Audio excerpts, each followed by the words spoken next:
Assalamualaikum, salam sejahtera dan selamat kembali semula ke channel ini, channel Abang yang menceritakan kisah-kisah seram yang dulunya banyak menceritakan kisah-kisah sejarah dan pembunuhan. Tapi dalam setahun yang lepas bertukar jadi cerita seram sebab banyak pula yang hantarkan cerita-cerita seram untuk diceritakan. Jadi sebelum abang lanjut kepada cerita, jomlah sama-sama kita berdoa kepada Allah Ta'ala.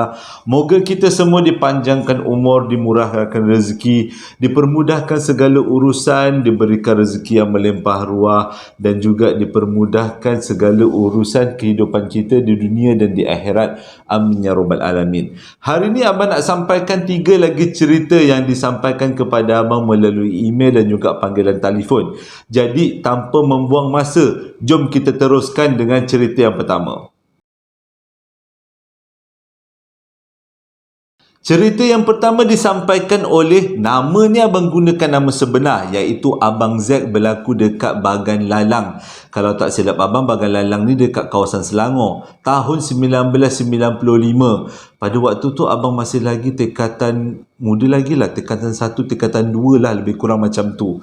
Jadi dia kata, Abang Zack cakap pada waktu 1995 dia ni bertugas sebagai seorang pengurus latihan, iaitu kalau ada agensi-agensi yang nak gunakan khidmat dia sebagai orang yang melatih dari segi tata kerja, cara berpakaian, dia akan buat latihan tu secara intensif.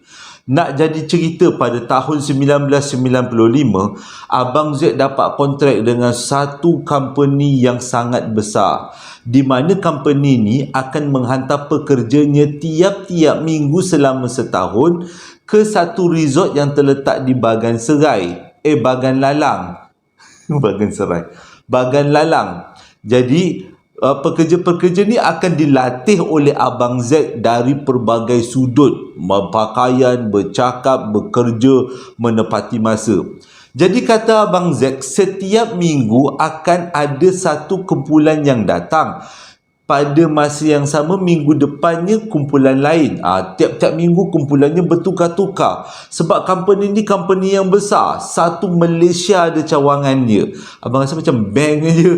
Dia kata satu cawangan, satu Malaysia ada cawangan dia. Tiap-tiap minggu kumpulan lain.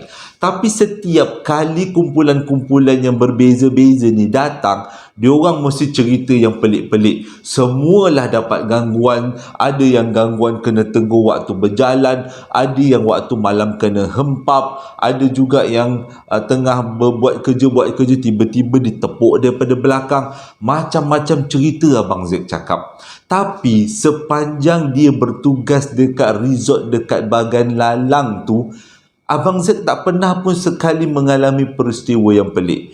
Dalam banyak-banyak peristiwa yang Abang Zack alami, ada satu peristiwa yang memang sangat terkesan dalam hidup Abang Zack sebelum Abang Zack alami sendiri. Jadi yang sebelum tu, dia kata pada satu hari, kalau tak silap, peserta daripada negeri Kuala Lumpur datang training dekat situ.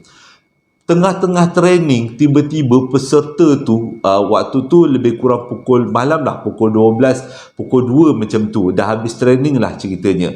Bila dah habis training, seorang perempuan tiba-tiba berlari ke arah laut. Sebab resort-resort dekat Bagan Lalang tu memang terletak dekat dengan laut.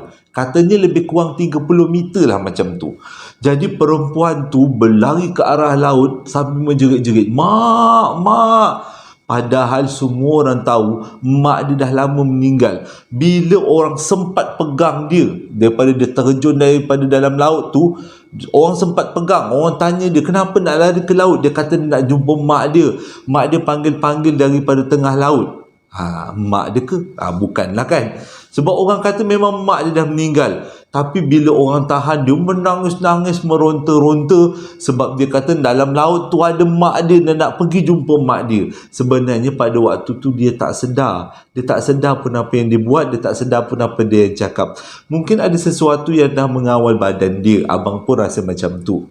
Jadi dia kata Abang Zack, sebenarnya aktiviti yang dia lakukan bermula daripada 8 pagi menjejak pukul 2 pagi. Maksudnya daripada 8 pagi ke 8 malam, 8 malam ke 2 pagi. Sebab aktivitinya terlalu banyak, 1 minggu penuh. Jadi kadang-kadang itu juga jadi punca. Kebanyakan daripada peserta tu rasa penat dan juga mudah jadi stres. Tapi nak buat macam mana, Abang Zaid cakap, sebab modul latihan tu memang diberikan oleh pihak syarikat. Dia cuma jalankan aja. Sebagai pengarah, dia jalankan aja. Tapi dalam banyak-banyak pengalaman yang orang alami, Abang Zaid tak sangka akhirnya dia pun terkena juga satu pengalaman yang luar biasa. Cerita dia macam ni. Pada satu hari, Abang Zaid buat latihan daripada pukul 8 pagi menjejak 8 malam. Selepas 8 malam, semua peserta-peserta akan pergi minum, membersihkan diri. 8 malam, lebih kurang lah sampai 5 petang. Salah cerita. Daripada 8 pagi sampai 5 petang, habis 5 petang tu peserta-peserta akan pergi buat aktiviti sendiri, termasuk makan, jalan-jalan tepi pantai, berborak-borak. Lepas pukul 5 dan pukul 8 malam, semua peserta dikendaki masuk balik dekat dalam dewan seminar, jalan balik seminar. Tapi pada hari tu seminar terpaksa dimulakan lambat sikit. Sebabnya pihak resort Bagan Lalang ni ada masalah berkaitan dengan komputer. Maksudnya tak banyak komputer boleh digunakan, padahal pada malam tu diorang perlu belajar sistem daripada komputer. Jadi pihak Bagan Lalang, resort Bagan Lalang dan juga pekerja-pekerja Abang Zaid bertungkus lumus membetulkan networking yang ada dekat komputer. Dia cotek sana, dia cotek sini. Patutnya mula pukul 8 malam, diorang terpaksa mula dekat 10 malam. Jadi bila dah mula 10 malam, dah jarak 2 jam, patutnya kursus tu habis pukul 12.30 malam. Dia pun terganjak lah juga sampai ke pukul 2 pagi. Bila dah sampai pukul 2 pagi, dah habis-habis tu dah tak ada minum-minum malam dah. Semua peserta-peserta semua balik dekat dalam chalet masing-masing. Tinggallah Abang Zaid dan beberapa orang dia punya pembantu, termasuk pembantu rapat dia adalah seorang lelaki yang satu bilik dengan dia sepanjang dia duduk dekat resort tu. Jadi Abang Zaid cakap yang lain semua peserta dah balik, tinggal dia pekerja-pekerja dia. Dia kata sepanjang dekat buat malam tu, urus-uruskan segala macam networking kan, networking ada masalah tadi kan. Bila peserta dah balik, diorang ni yang latihan punya tim-tim latihan ni betul-betulkanlah networking komputer tu. Waktu dia orang betul-betulkan tu tak adalah masalah apa-apa sangat. Abang Zaid pun dah tak rasa takut sangat. Tapi bila dah menganjur pukul 2.30 tu, kebanyakan daripada pembantu-pembantu dia semua dah masuk tidur sebab dah terlalu ngantuk sangat. Tinggallah Abang Zaid seorang-seorang yang dekat situ. Tapi dia kata dia perlu selesaikan masalah ni sebab besok pagi peserta-peserta nak datang. Bila peserta nak datang, nak gunakan komputer balik. Jadi benda tu perlu diselesaikan malam tu. Tengah-tengah Abang Zaid betulkan networking dekat komputer, dia nampak macam ada orang mengintai daripada pintu utama dewan. Dia rasa, dia boleh nampak, dia kata nampak imbasan, tak nampak secara tepat. Jadi bila nampak imbasan tu, dia buat tak tahu. Dia tengok jam, dah pukul 4 pagi. Dia tak sedar, dia kata daripada pukul 2 mengajuk ke 4 pagi, dia tak sedar. Sebab dia kata dia perlu selesaikan kerja dia. Jadi bila dah nampak macam orang mengintai-mengintai tu, Abang Zaid ambil keputusan baliklah kat bilik. Nak jadi cerita, bilik Abang Zaid ni tak jauh daripada bilik sebelah. Bilik seminar. Boleh kata sebelah aja dewan seminar bilik dia tu. Jadi dia pun keluar daripada bilik seminar tu, dia kunci pintu dan dia berjalan menuju ke bilik dia. Tapi dia rasa dekat belakang dia ada orang. Macam ada seseorang. Walaupun dia tak dengar tapak kaki, tapi dia tahu ada orang yang mengikut dia.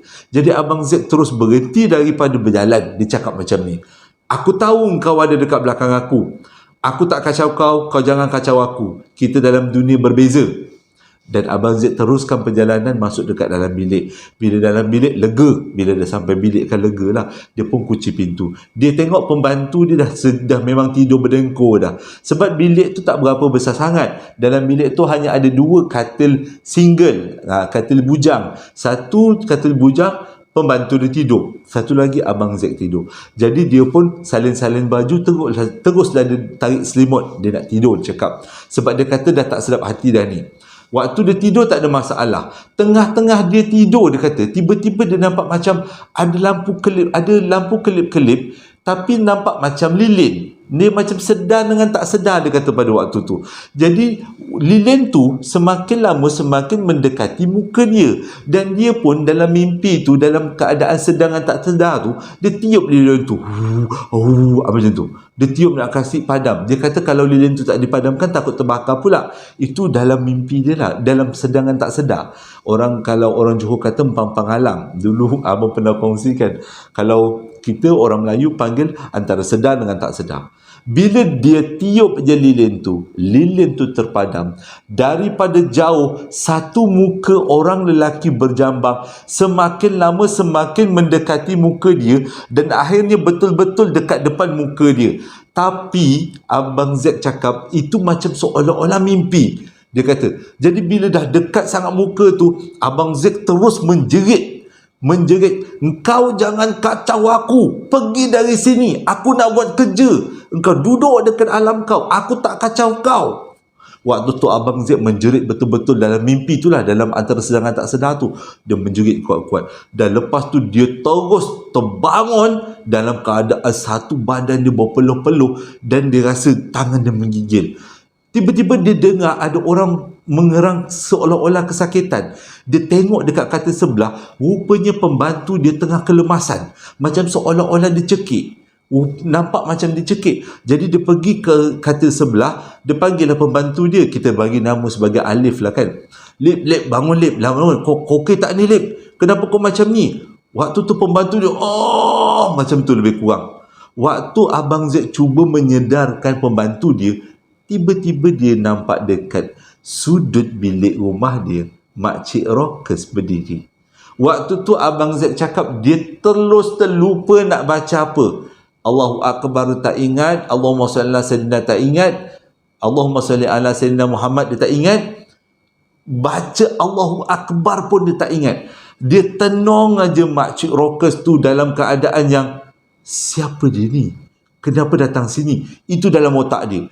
Tapi bila dah lama-lama, lebih kurang hampir seminit lah masa berlalu, baru Abang Z perasan dekat depan dia adalah gangguan Makcik Rockers.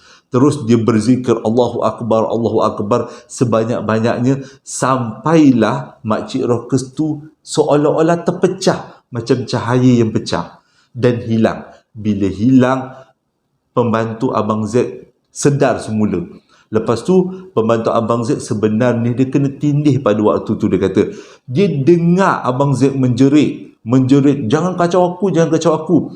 Dia cuba nak bantu Abang Z, tapi baru dia nak bangun, tiba-tiba dia terbaring semula. Bila terbaring semula tu yang dia tak boleh buat apa-apa. Tapi Alhamdulillah, selepas pembantu dia bangun, lebih kurang pukul 5 lebih masa tu, dan diorang pun terus siap-siap lah untuk sembahyang subuh. Waktu tu kata Abang Z dah tak selera nak tidur dah, macam tu punya gangguan. Bila besok paginya, tengah-tengah Abang Z sarapan, tiba-tiba Pak Gad datang. Rupanya Pak Gad nak beritahu, malam tadi dia dengar Abang Z menjerit kuat-kuat. Sebab Pak Gad kan memang tak tidur kan, dia orang buat rondaan. Waktu dia meronda, dia dengar Abang Z menjerit kuat gila. Dia cuba membantu, tiba-tiba badan dia tak boleh bergerak. Dia kata badan dia macam kena ikat.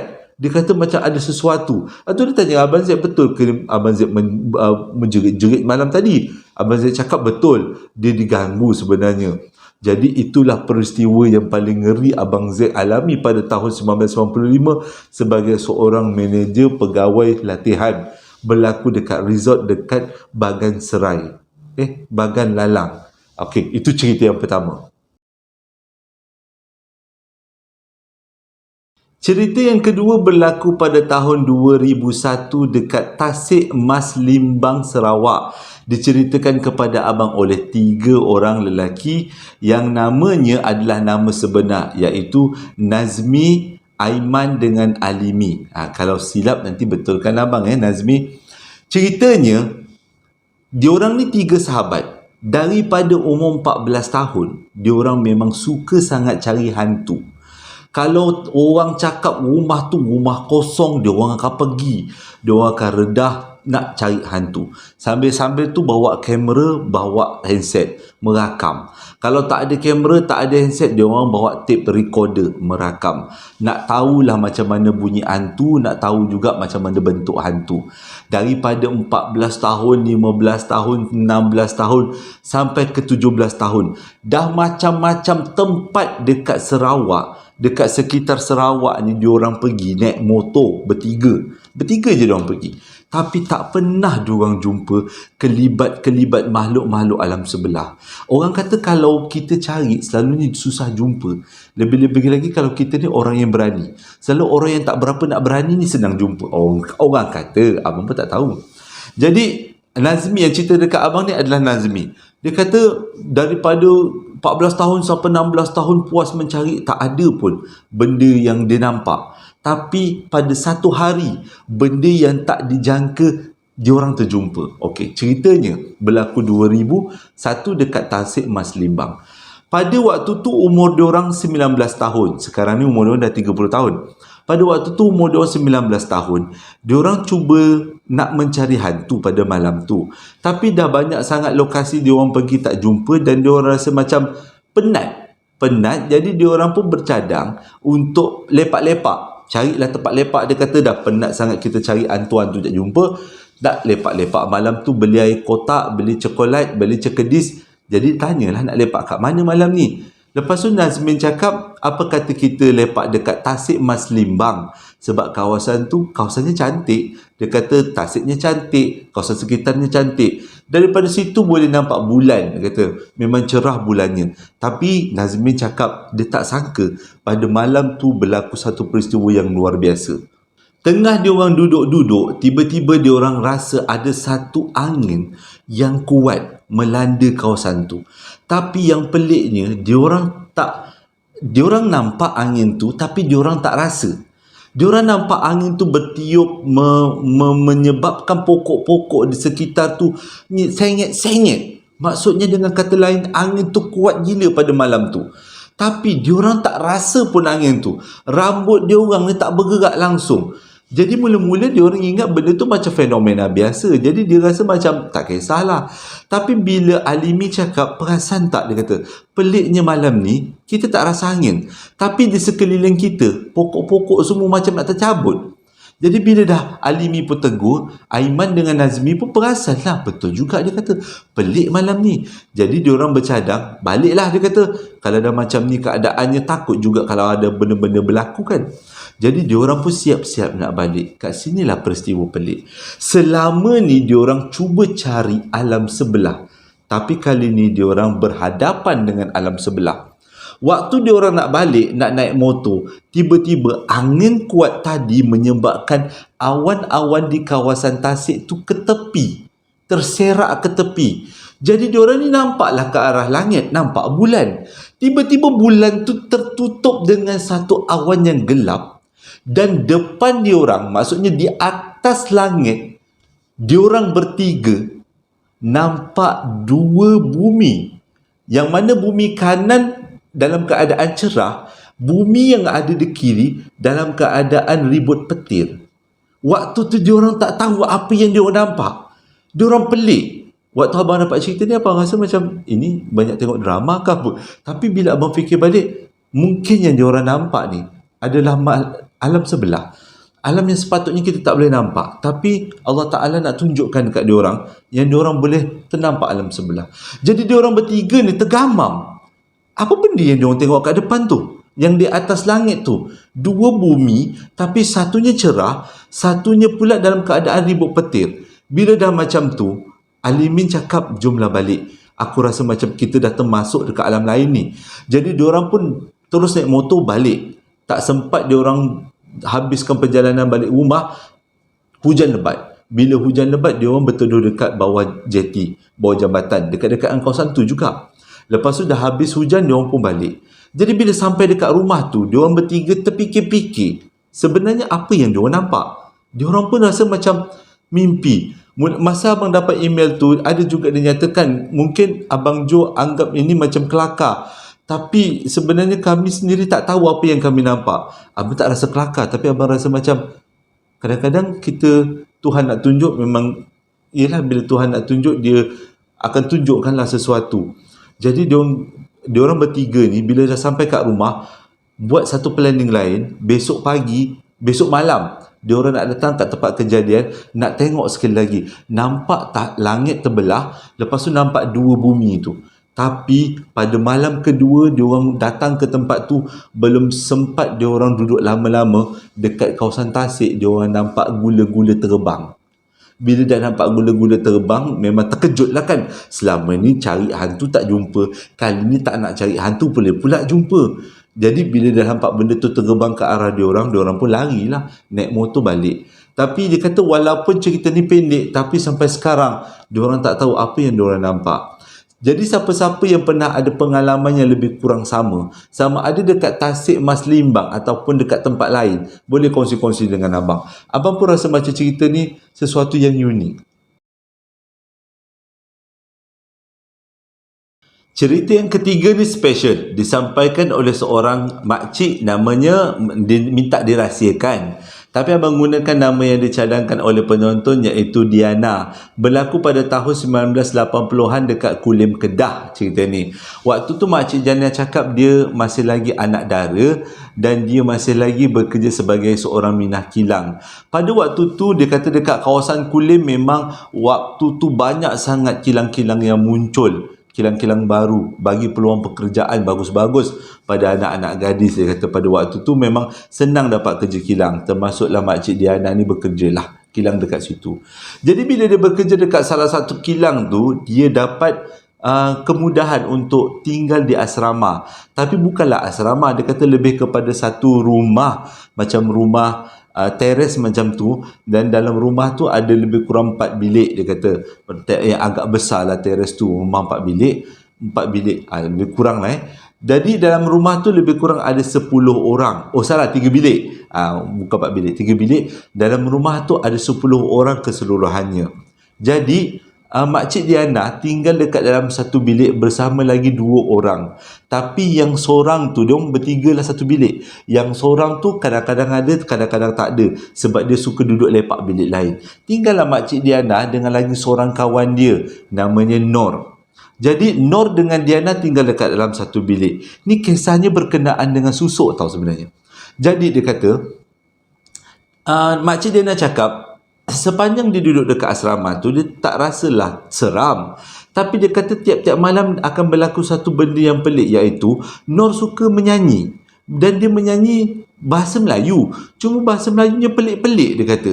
Dia kata macam mula-mula dia ingat macam lagu-lagu biasa. Tapi dia rasa lama-lama bila dia dengar, amati betul-betul bunyi itu, dia rasa macam seram-seram juga. Dia pun bila Nur nyanyi hari pertama, hari kedua, dia okey lagi, dia kata. Sampai ke tiap-tiap malam, walaupun dia nyanyi tu tak kuat, slow, tapi tetap juga rasa terganggu. Nak jadi cerita satu malam, makcik Diana ni tegur Nur ni. Dia tanyalah, Nur, kau nyanyi lagu apa? Waktu tu, Nur tengah menyanyi tau. Dia tengah nyanyi macam bintang malam, bintang siang, lebih kurang macam tu lah. Dan makcik Diana terus tegur, Nur, kau nyanyi lagu apa? Waktu tu, Nur tiba-tiba tersenyap.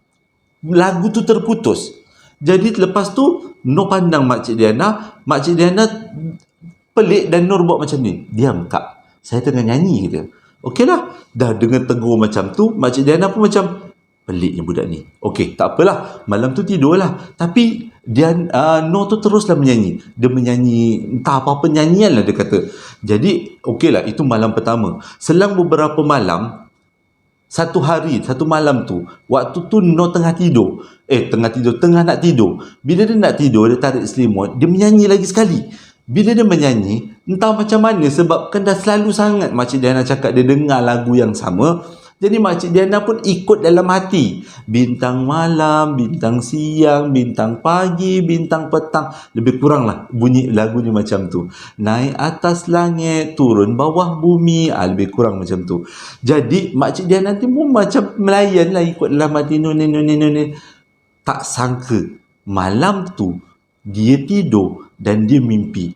Dia mimpi ada seorang perempuan cantik, macam pakaiannya puteri zaman dulu lah, datang dekat dia. Dan yang paling tak sedap sekali, dalam mimpi tu puteri tu cakap, mulai hari ini saya akan bersama-sama dengan awak. Waktu tu bila terbangun daripada tidur, Makcik Diana macam, ya apa hal pelik dia kata. Jadi okeylah, dia pun pergi kerja macam biasa. Tapi dia perasan sejak dia nyanyi lagu tu dalam hati ada satu benda yang pelik. Kebanyakan staf-staf atau pekerja perempuan menyampah dengan dia. Tak ada apa hal pun dia kena marah dengan staf perempuan. Tapi pada masa yang sama, staf lelaki suka dengan dia.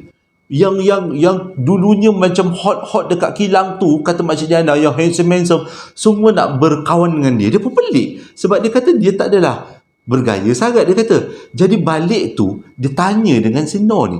Dia cakap dengan Noh. Dia kata, malam tadi Noh nyanyi, sambil tu Kak Diana ikut. Terkejut Noh tu. Noh tu macam, biar betul Kak akak ikut ke apa yang saya nyanyi? Lepas tu Kak Diana cakap, betul lah akak ikut je.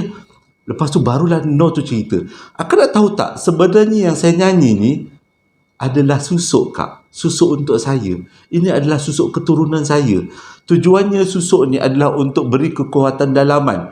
Bila Kak Diana dengar, kau pakai susuk, kau tahu tak benda tu salah? Tapi Noh ni bagi alasan. Dia kata, ni bukan susuk-susuk setan Kak. Ini adalah jin Islam, kata. Jin Islam yang boleh berdamping dengan kita.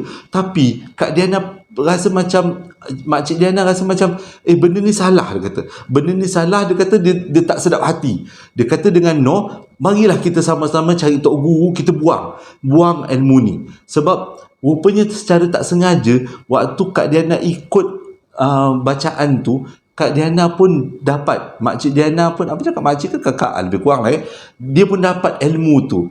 Jadi dia pun nak pergilah ajak Noh ni pergi jumpa Tok Guru buang. Tapi Noh tak nak. Dan Noh tak nak tunjukkan pun Tok Guru ataupun Tok Nenek moyang dia yang tahu ilmu ni, yang boleh putuskan ilmu, dia tak nak tunjuk. Dia kata, akak beruntung benda ni ikut akak. Pelik kan? Apa pun pelik. Ada orang yang seronok dengan susuk-susuk ni.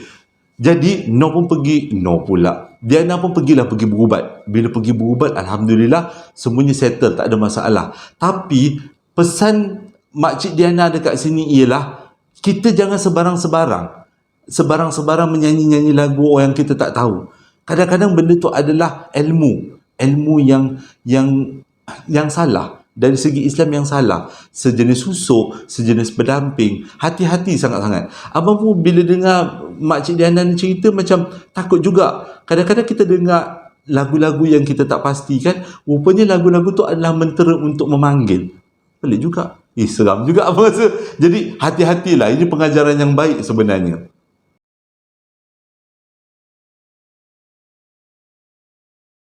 Terima kasih sangat-sangat dah menonton video abang daripada mula sampai habis. Abang harap cerita kali ini bagi pengajaran untuk kita semua. Memang menarik ceritanya. Dan terima kasih juga bagi yang membeli baju-baju yang abang jual, nak dijadikan cerita, JSPL, sambal lari yang abang jual, dan juga perapas sate yang abang jual. Dan insya-Allah perapas sate tu akan dah abang restock semalam, hari Rabu dah restock. Jadi siapa-siapa yang nak merasa lagi resepi yang mak ayah abang cipta, bolehlah rasa. Sambal lara tetap ada insya-Allah, tak putus sebab dibuat dengan efektif je. Terima kasih sangat-sangat dah menonton video abang daripada mula sampai habis. Hingga berjumpa lagi dalam posting abang yang akan datang. Assalamualaikum warahmatullahi wabarakatuh.